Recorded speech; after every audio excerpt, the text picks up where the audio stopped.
Mahigit 70 pamilya ang pinalikas mula sa Baseco Compound sa Maynila dahil sa pagbaha.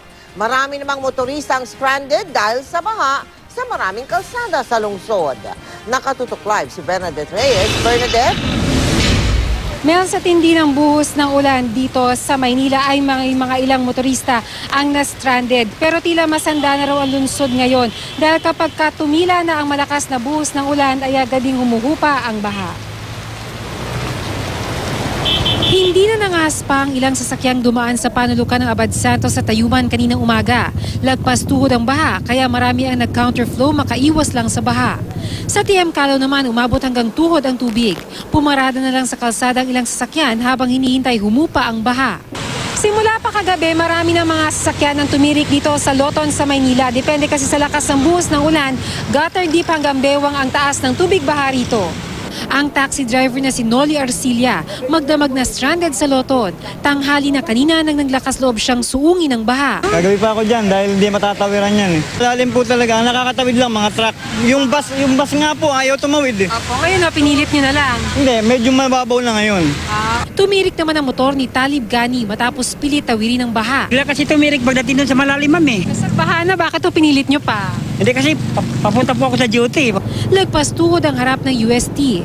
Gumamit ng water pump para maibuga ang baha sa mas mataas na bahagi ng Espanya. Sige naman ang sungkit ng mga tauhan ng DPWH sa mga kanal para maalis ang bara.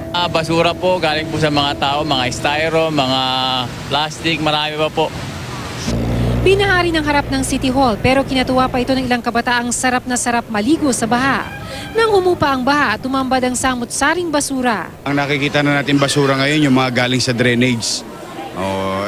Alam mo po yun, tayo nakikisuyo, ito maging takdang aral sa atin sa mga may bahay na iwasan natin magtapon ng mga basura sa mga drainage natin. Binisita naman ni Mayor Erap Estrada ang Baseco Compound. Umabot hanggang tuhod ang baha dito kaya pilit pinalikas ang mahigit 70 pamilya sa evacuation center bago pa tuluyang tumaas ang tubig. Pagkain at gamot ang hilig ng mga evacuees.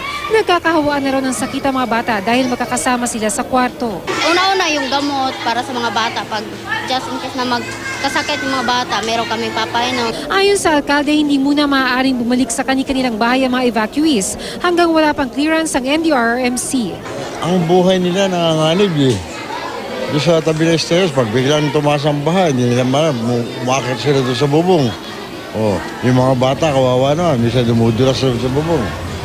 Na-aksidente. Kaya kailangan sumunod naman sila. Mel, kanina ay pinasok rin ng baha ang loob ng Manila City Hall pero ayon kay Mayor Joseph Estrada, bigyan pa raw siya na hanggang 6 na buwan at ang baha daw dito sa palibot ng City Hall ay kanya rin mabibigyan ng lunas. Samantala, nasa 199 families na ang bilang ng mga pamilya na nasa evacuation center ngayon. Pero as of 5 p.m. ay wala nang naitalang anumang baha sa mga major thoroughfares dito sa Maynila. Mel? Maraming salamat sa iyo, Bernadette Reyes.